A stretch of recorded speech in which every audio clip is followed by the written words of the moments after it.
सन 2017 के टाइम एक serial killer के वजह से कराची की औरतों ने घर से बाहर निकलना ही बंद कर दिया था। वो बंदा बाइक पे पूरे शहर में घूमता था और जहाँ कहीं भी उसको औरत नजर आती वो उसको चाकू मारकर कत्ल कर देता था। उस टाइम पूरे शहर में एक दहशत बन गया था उसका।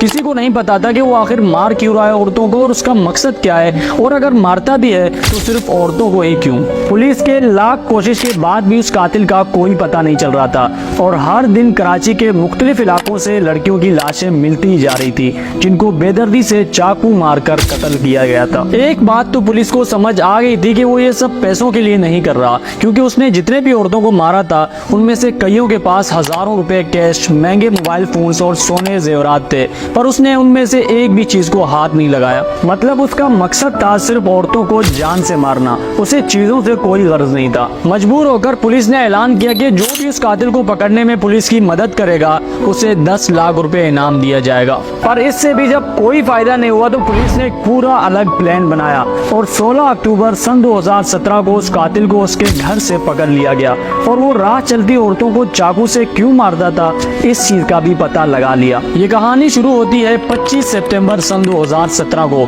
जब एक औरत अपने बच्चे को स्कूल छोड़कर वापस अपने घर आ रही थी। रास्ते में उसने महसूस किया कि एक बाइक वाला काफी टाइम से उसका पीछा कर रहा है। जहाँ कहीं भी वो कोई सामान लेने के लिए रुक जाती है तो वो बाइक वाला भी वहाँ रुक जाता है। अगर वो चलने लगती है तो वो बाइक वाला भी उसके पीछे पीछे आता है। वो औरत डर गई और उसने अपना चलने का स्पीड तेज किया। थोड़ी देर तेज चलने के बाद जब उसने पीछे मुड़ के देखा तो वहाँ कोई नहीं था। जो बंदा उसका पीछा कर रहा था वो वहाँ से जा चुका था।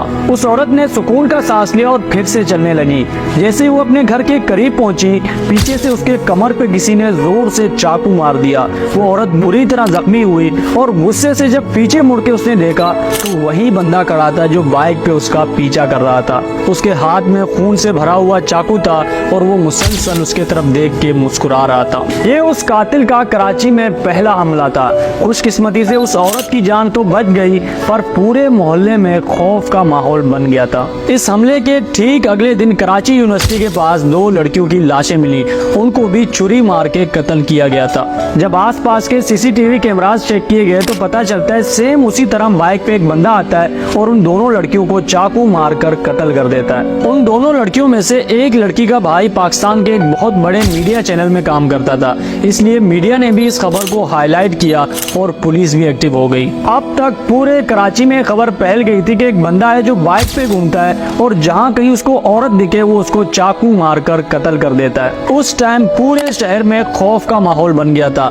लड़कियों ने अकेले घर से बाहर निकलना बंद कर दिया था और यूनिवर्सिटी के स्टूडेंट्स ने गवर्नमेंट से अपील की कि उन्हें सिक्योरिटी फराहम किया जाए। पुलिस हर जगह उसको ढूंढ रही थी और पूरे कराची में हर जगह उसी की ही बात हो रही थी। बजाय इसके कि वो कुछ दिन तक छुप जाता, उसने 2 दिन बाद कराची के जौहर चौरंगी के करीब एक दिन में 4 लड़कियों को चाकू मारकर कत्ल कर दिया। पुलिस समेत पूरा कराची हैरान था कि आखिर है कौन ये बंदा और बिला वजह औरतों को मारकर उसको फायदा क्या मिल रहा है। इस बीच एक हफ्ता गुजर गया था। एक तरफ पुलिस उसको हर तरह से ढूंढ रही थी और दूसरी तरफ उसने इन 7 दिनों में 18 और औरतों को अपना निशाना बना दिया। ना उसको किसी का खौफ था और ना ही किसी का डर। वो खुलेआम पूरे शहर में घूमकर औरतों को एक दर्दनाक मौत मार रहा था। पुलिस के हर तरह से कोशिश करने के बाद भी जब कोई हल नजर नहीं आ रहा था तो मजबूर होकर पुलिस ने ऐलान किया कि जो भी उस कातिल को पकड़ने में पुलिस की मदद करेगा उसे 10 लाख रुपए इनाम दिए जाएंगे। पुलिस का ये मानना था कि अगर पूरा शहर मिलकर उसको ढूंढे तो वो जल्द से जल्द पकड़ा जाएगा और बहुत सारी जानें बच सकती हैं। पर इससे भी कोई फायदा नहीं हुआ। आखिरकार एक दिन पुलिस के पास एक खबर आती है कि पंजाब में भी सेम इसी तरह का एक कातिल था जो राह चलती औरतों पे छुरी से हमला करता था। तकरीबन 1 महीने से वो गायब था यहाँ से। ना इस महीने पूरे शहर में कोई हमला हुआ और ना ही वो कातिल पूरे शहर में कहीं देखा गया था। उसने पंजाब में भी 50 के करीब औरतों पे हमला किया था और जब लोगों ने उसको पहचानना शुरू किया तो वो वहाँ से गायब हो गया। पर 2 दिन पहले उसको पंजाब के एक छोटे से इलाके में देखा गया था। कराची पुलिस को समझ आ गया था कि बंदा सेम है। पंजाब में जब लोगों ने उसको पहचानना शुरू किया तो वो वहाँ से भागकर कराची आया और यहाँ भी उसने सेम उसी तरह लोगों को मारना शुरू किया। और जब यहाँ कराची पुलिस एक्टिव हो गई तो वो यहाँ से भागकर पंजाब गया होगा ये सोचकर कि शायद अब 1 महीना गुजर गया है, लोग उसे वहाँ ना पहचाने। और दूसरी तरफ 2 दिन से पूरे कराची में एक भी हमला रिपोर्ट नहीं हुआ। इसका मतलब था कि कंफर्म बंदा सेम है और इस टाइम पंजाब में है।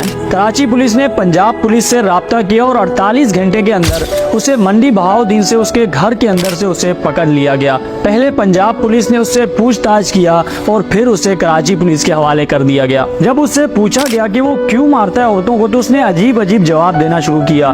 कभी वो रोने लगता, कभी वो कहता कि उसे ख्वाब में आता है कि औरतों को मारो, तो कभी कहता कि उसे मजा आता है ये सब करने में। जब उसका मेडिकल टेस्ट हुआ तो पता चलता है वो एक जहनी मरीज था और ऐसे लोगों को साइकोपैथ कहते हैं, जिनको लोगों को दर्द और तकलीफ में देखकर या लोगों को मरते हुए देखकर एक जहनी सुकून मिलता है और मजा आता है। पुलिस ने उसको कस्टडी में लिया और उस दिन के बाद से आज तक पूरे कराची में एक भी ऐसा हमला रिपोर्ट नहीं हुआ। ये थी हमारी आज की स्टोरी। आई होप आपको पसंद आई हो। मैं और आप मिलेंगे किसी एक नए वीडियो में, तब तक के लिए अपना बहुत सारा ख्याल रखें। अल्लाह हाफिज।